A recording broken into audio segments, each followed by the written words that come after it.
The Energy Minister Kgosientsho Ramokgopa has identified a concerning pattern at some Eskom power stations that needs urgent attention. The minister has now set his sight on locating the issue at the center of the recent rolling blackouts. He's confident that once addressed, the country will remain firmly on the road to achieve prolonged power supply. Ramokgopa says he wants answers as the cause is not technical. We know that we've got both the capacity and the faculties to resolve this question, this problem that is we are confronted with, and I'm confident we'll do that. But now we are going through very turbulent waters, adverse headwinds. I can tell you a significant number of these, nothing to do with the technical issues. The issues as Matimba and Letao. And then we have a second bite, Majuba and Camden.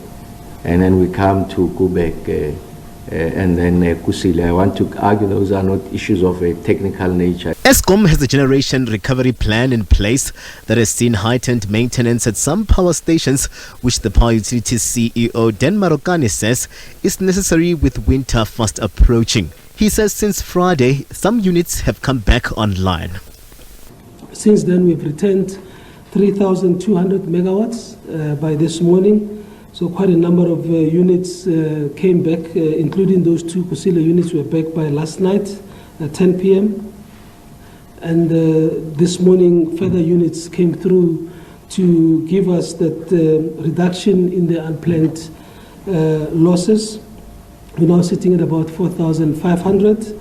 Tomorrow we expect some 750 megawatts of capacity to come back, and the remaining 2,800 by Monday morning. This will include the return on Koeberg Unit 2 that's been on breakdown since last week Sunday. As the minister seeks accountability, the board's chairperson Mteto Nyati says they too are concerned about the regression picked up at some power stations. The board will now activate the work of the Business Operation Performance Committee to look at the incidents and report back. We've got a committee of the board called the Business Operation Performance Committee, led largely by engineers, and also we've got a number of accountants in that committee.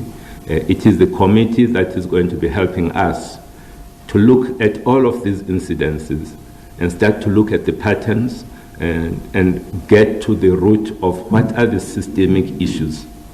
What are the systemic issues that we are facing right now? And those systemic issues will typically be in the areas of process, of systems, and most importantly, around people. Eskom will also be looking to the budget on March 12th for relief which will help stabilize their operations. Our program has been a 3-year debt relief program. 2 years of it have gone through. We are going into the last year. We know that government budget processing has been really a process of give and take, of balancing other needs. We are anxious to get a sense that gives certainty around how we'll deal with the last year of our debt relief program within what government can afford. As figure was 254 billion at the beginning of this 3-year cycle. We're now entering a phase where we need to be talking around, on the numbers that deals with the last tranche of about 70 billion rands or so. How in what format and over what time the state, the fiscus is able to support this. So we'll hear from the minister when he delivers the budget. Yeah. The Power Utilities has measures to help protect its facilities and network against the adverse weather conditions are continuing. Eskom will announce the winter plan at the end of March going into April, with units at Kusile expected to also be synchronized in time ahead of the winter peak. Maintenance will also remain heightened at some of these power stations in a bid to bring load shedding to an end. The minister will in the meantime be embarking on this accountability tour in the coming week. Katlagologodi, SABC News in Pretoria.